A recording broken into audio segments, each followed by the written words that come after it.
क्या आपने कभी सोचा है कि अमीर लोग टैक्स कैसे बचा पाते हैं और कैसे बड़े बड़े रिस्क लेकर वो टैक्स सेव और अच्छे रिटर्न्स भी बना पाते हैं? और कैसा होगा अगर आपको भी एक ऐसा तरीका मिल जाए जिससे आप कम रिस्क के साथ साथ में ज्यादा टैक्स सेव कर सकें और टैक्स बचाने के साथ साथ में आपको रिटर्न्स भी अच्छे मिल सके। और डोंट वरी, मैं कोई इलीगल तरीका नहीं बता रहा हूँ, at least not in this video.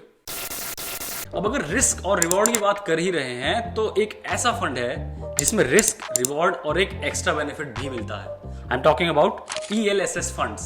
ELSS या इक्विटी लिंक्ड सेविंग स्कीम्स ऐसे फंड्स होते हैं जिसमें बोनस कंपोनेंट के तौर पे हमें टैक्स सेविंग एडवांटेज मिलता है। अब ELSS फंड्स भी होते फ्लेक्सी कैप फंड्स ही हैं, लेकिन इन्हें ये टैक्स एडवांटेज की वजह से अलग कैटेगरी खुद मिली है। ELSS फंड्स भी बाकी फंड्स की तरह ही इक्विटी मार्केट्स में इन्वेस्ट करते हैं और सेबी के according minimum 80% investments ELSS funds की इक्विटी मार्केट्स में होती है। बट यहां पर सबसे बड़ा कैच ये है कि ELSS फंड्स की हर इन्वेस्टमेंट 3 साल के लिए लॉक इन होती है। मतलब आपकी हर एक इन्वेस्टमेंट, चाहे वो लमसम के तौर पे हो या SIP, आपकी सभी इन्वेस्टमेंट्स 3 साल के लिए लॉक इन रहती हैं। आप 3 साल तक इस फंड से अपना पैसा नहीं निकाल सकते। अब ये 3 साल लोगों को समझने में बहुत डिफिकल्टी होती है। Let me explain this with an example. For example, आपने 2025 जनवरी में पहली इन्वेस्टमेंट की तो वो इन्वेस्टमेंट 2028 जनवरी तक लॉक्ड इन रहेगी। यानी कि आप 2028 जनवरी में ही 3 साल बाद उसको विड्रॉ कर सकते हैं। अब अगर आपने वन टाइम इन्वेस्टमेंट करी है उसके हिसाब से तो ठीक है, समझ में आता है। अगर आप SIP के तौर पे कर रहे हैं तो ये समझना थोड़ा सा कॉम्प्लिकेटेड हो जाता है।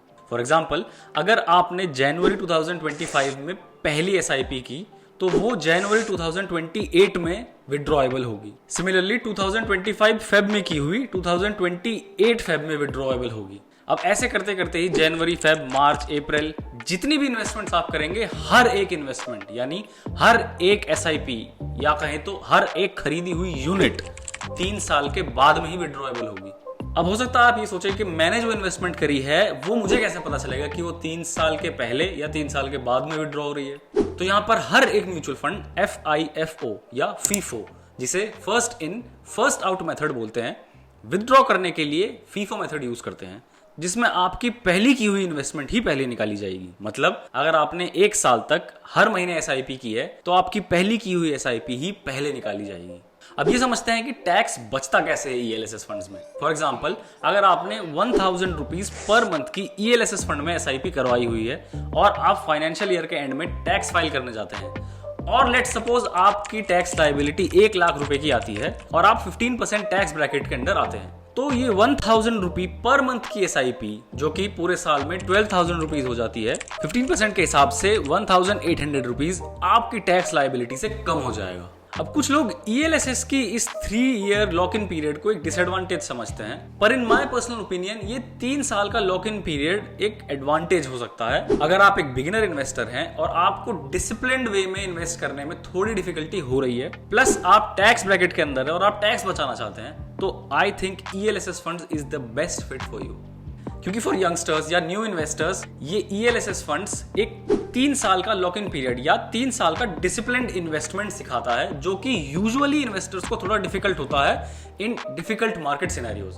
अगर मार्केट अच्छा परफॉर्म नहीं कर रही होती है तो न्यू इन्वेस्टर्स का मन अपना पैसा विड्रॉ करने का हो जाता है। So to tackle that non disciplined aspect, ELSS funds can be a good fit. लेकिन यहां पर आपको सारा पैसा ELSS में इन्वेस्ट करने की भी जरूरत नहीं है, क्योंकि लॉक इन पीरियड के होने की वजह से आपको शायद कभी इमरजेंसी में ये पैसा चाहिए हो और आप ना निकाल पाए, तो build a separate emergency fund as well. अब इमरजेंसी फंड कैसे बनाते हैं उसके ऊपर मैं एक अलग से वीडियो बना दूंगा।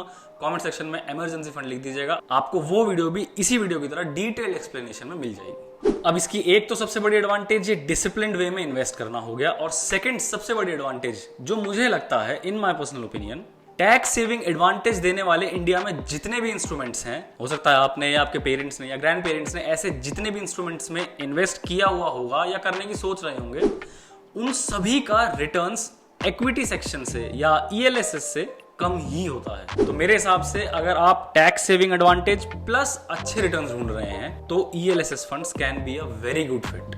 अब ये रिस्क एक्सपोजर हो सकता है एक डिसएडवांटेज भी हो उन लोगों के लिए जो थोड़ा कम रिस्क ढूंढ रहे हैं या फिर टैक्स एडवांटेज क्लेम करने के लिए कम रिस्क केयर ऑप्शन उन्हें पसंद आता हो। तो एक लिमिटेशन के तौर पर ये जो एक्स्ट्रा रिटर्न आपको मिल रहा है, इसमें जो एक्स्ट्रा एक्सपोजर टू रिस्क आपको मिल रहा है, ये एक लिमिटेशन मैं कह सकता हूं कि है। प्लस जिनको ये 3 ईयर लॉक इन पीरियड से प्रॉब्लम है या ये लिक्विडिटी इशू उन्हें पसंद नहीं है, उनके लिए भी ये एक लिमिटेशन हो सकती है। तो इन शॉर्ट, आपको इसमें इन्वेस्ट कब करना चाहिए या करना भी चाहिए या नहीं, ये समझने के लिए सबसे पहली चीज tax advantage. If you want certain tax advantage benefits और साथ ही साथ आपको थोड़ा सा एक्स्ट्रा रिटर्न भी चाहिए, तो ELSS is the best fit for you.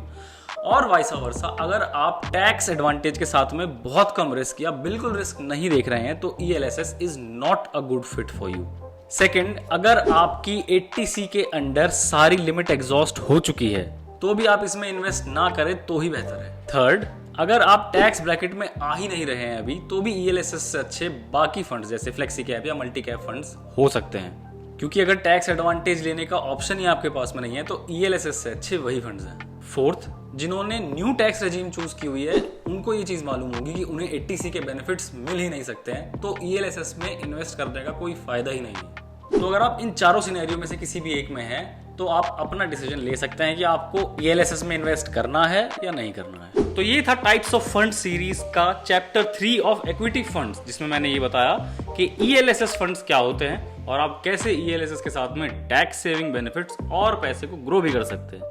इसके साथ साथ अगर आपको बाकी के फंड्स के बारे में भी जानकारी लेनी हो तो आप ये वीडियोस देख सकते हैं। मैं इससे पहले कई वीडियोस में बता चुका हूं कि टाइप्स ऑफ फंड्स क्या क्या होते हैं, जैसे मल्टी कैप, फ्लेक्सी कैप और भी बहुत सारे। डिस्क्रिप्शन में आपको हर वीडियो की लिंक मिल जाएगी। नेक्स्ट वीडियो में मैं बताऊंगा the holy grail of investing, which is index funds. So please subscribe to the channel and press the bell icon ताकि वो वीडियो भी आप तक पहुंच जाए। तब तक के लिए thank you so much. I am Aditya.